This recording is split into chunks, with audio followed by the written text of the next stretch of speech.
చాలా కుట్రలు జరిగాయి, ఈ నిర్మాణాన్ని అడ్డుకోవడానికి చాలా కుట్రలు జరిగాయి కాబట్టి ఇన్ని సంవత్సరాల జాప్యం జరిగింది. ఏదైనా కూడా మొత్తానికి ఆ స్వప్నం సాకారం అవుతుంది. సురేష్ గారు, అసలు అసలు మందిరం ఎందుకని అడ్డగోలుగా వాదించే వాళ్ళు కూడా చాలామంది ఉన్నారు. అలాంటి వారికి అసలు రామ మందిరం లేదా శ్రీరాముడి జీవితం మానవాళికి ఇస్తున్నటువంటి సందేశం ఏంటి ఈ సందర్భంగా? మన కాన్స్టిట్యూషన్ లో కూడా రామరాజ్యం అని రాస్తారు. అవును, మహాత్మా గాంధీ కూడా చెప్పేటోడు రామరాజ్యం. రామరాజ్యం అంటే ఏంటి అంటే ఒక యునిక్ సిచ్యువేషన్, అంటే ఒక ఐడియల్ సిచ్యువేషన్. ఒక పరిపాలన ఎట్లా ఉండాలంటే రామరాజ్యంలా, రాముడు ఉన్న రాజ్యం అంత సంతోషంగా ఉన్నారు, అందరూ సంతోషంగా ఉన్నారు. జస్టిస్ సిస్టమ్ ఈక్వల్ గా ఉంటుంది అందరికి, ఒక పనిష్మెంట్ సిస్టమ్ ఈక్వల్. సో ఎవరికి ఫేవరెటిజం చేయకుండా అందరి కోసం ఉన్న దేవుడు రామరాజ్యం. అది మహాత్మా గాంధీ చెప్పారు, చెప్పలేదని చెప్పి మళ్ళీ కాంగ్రెస్ వాళ్ళు చెప్తారు. ఎందుకు చెప్పారు రామరాజ్యం?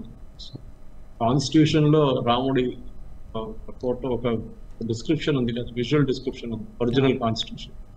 ఎందుకు పెట్టారు? అది ఎందుకు పెట్టారు? అది మనం అడగాల్సిన ప్రశ్న. సో ఎక్కడైనా మన దేశంలో ఐ థింక్ ఆల్మోస్ట్ నాకు తెలిసినటువంటి 60,000 ప్లేసెస్ రాముడి పేరుతో ఉంది. చూడండి, ఎక్కడి నుంచి అని ఉండొచ్చు. మన దగ్గర రామగుండం అక్కడి నుంచి మొదలవుతుంది. చాలా మటుకు మన దగ్గర రాముడితో పెట్టి పేర్లు చాలా ఉన్నాయి.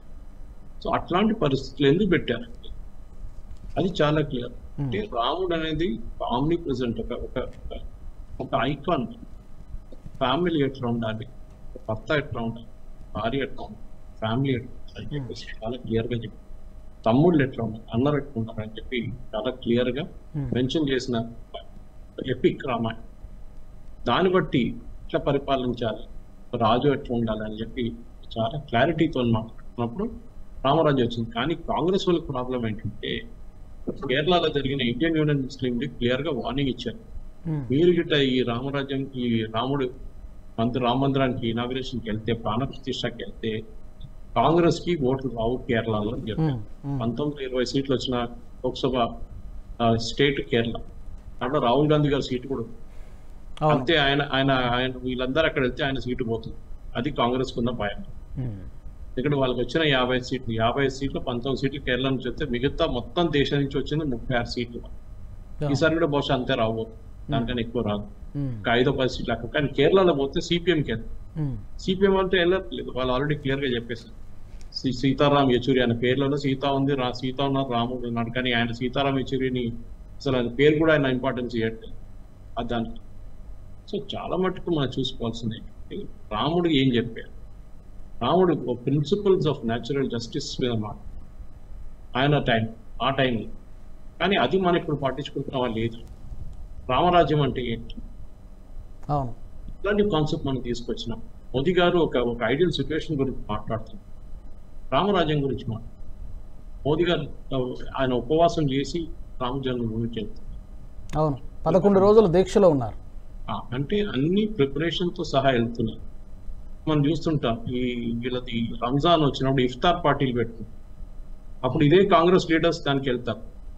ఇఫ్తార్కి వెళ్లే ముందు మీరు రోజంతా ఉపవాసం చేయాల్సింది, వాళ్ళే ఇఫ్తార్కి వెళ్తారు. వీళ్ళు రోజంతా మంచిగా తినేసి సాయంత్రం మళ్ళీ వెళ్ళి తింటారు ఇఫ్తార్ మన కాంగ్రెస్ లీడర్. అంటే ఆ కమ్యూనిటీకి ప్లీజ్ చేయడానికి చేస్తున్నారు.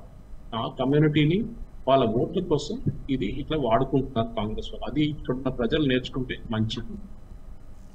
కరెక్ట్. ఈ వీడియో మీకు నచ్చినట్టయితే లైక్ చేయండి, 10 మందికి షేర్ చేయండి. అలాగే కామెంట్ల రూపంలో మీ అభిప్రాయాలను మాతో పంచుకోండి. Nationalist hub group of channels ను సబ్స్క్రైబ్ చేసుకుని తెలుగునాట జాతీయవాద జర్నలిజాన్ని ప్రోత్సహించండి. ఈ వీడియో కింద ఉన్న బెల్ ఐకాన్ పై క్లిక్ చేయడం మర్చిపోవద్దు.